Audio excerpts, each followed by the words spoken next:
Welcome back. I'm Matt Pinfield, and this is MTV2's 120 Minutes. Now, there have been some famous collaborations between rock and hip-hop in the past, but these days, indie rock and hip-hop artists are working together more than ever. Bon Iver and Kanye West, Black Keys with Jim Jones, Jay-Z hanging out at Dirty Projectors and Grizzly Bear shows. It's a very exciting time for new music. Now, another hip-hop artist breaking the mold is Lupe Fiasco. He's even got an indie rock side project called Japanese Cartoon that we talked about when we met up in LA not too long ago. Chicago native Lupe Fiasco exploded onto the hip-hop scene following his 2006 debut album, Food and Liquor.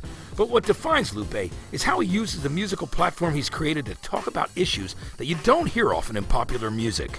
Your dad was involved in the Black Panther Party when he was young. Yeah. And it's a very political party. Yeah. So he was outwardly political, and you are in a lot of your lyrics as well. Yeah, you know, when you're in a household and, you know, you're hearing all of these different influences, but also you're getting all this different philosophy about the world and politics and society and things of that nature, you know, you pick it up. One of the first things that I actively remember about my father was him taking us to the gun range to learn how to shoot AK-47s, you know, and this is at, you know, 3, 4 years old.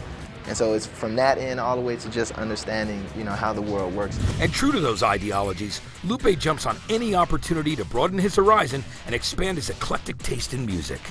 Artists only kind of get together and I guess hang out only when it's like at festivals, you know? And so I take that opportunity to try and check out as much as I can, you know? Yeah. So whether it be the rock acts or the new acts or some dance acts or just some DJs or something, you know, I'm always moving around doing it. I find myself coming up with so much stuff, like I hear some weird band in the background and I'll start freestyling. It's like, okay, I'm gonna use that. Okay, maybe I need to take, you know, for me it's like a learning experience. Yeah. It's like high school. And to his fans' surprise, Lupe took what he heard and learned from other artists to leave the comfort of his hip-hop sound, forming his own indie punk band, Japanese Cartoon. Japanese Cartoon was me trying to create, you know, rock music. And I just rounded up a bunch of guys in the studio, some of the dudes from my band that hang around, and we just went in and was like, yo, let's do this, let's play this, let's write this, let's do this. Because for me, it was about like, it was influenced by like Joy Division and Joe Strummer. And so I was like, yo, I gotta sing in a British accent. You know, and was singing in a British accent. We do some of the songs at our hip-hop shows. That's great. People like it, it's pretty cool. 80s post-punk new wave, gun ranges with his dad, and festivals around the world, Lupe finds inspiration just about everywhere he turns. But there's another artist that left an unprecedented mark on his ever-growing career.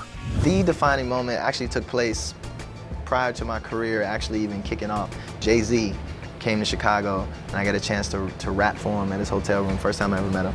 He said I was nice. Yeah. He's like, that kid's nice. Yeah. You know, and that was like, I'm done. You know, I don't have to prove anything anymore, like I'm good. And that was pivotal because he went on to executive produce my first album. Yeah. And we have a relationship to this day. I asked Lupe what video he'd like to see on 120, and without hesitation, he said just by Radiohead.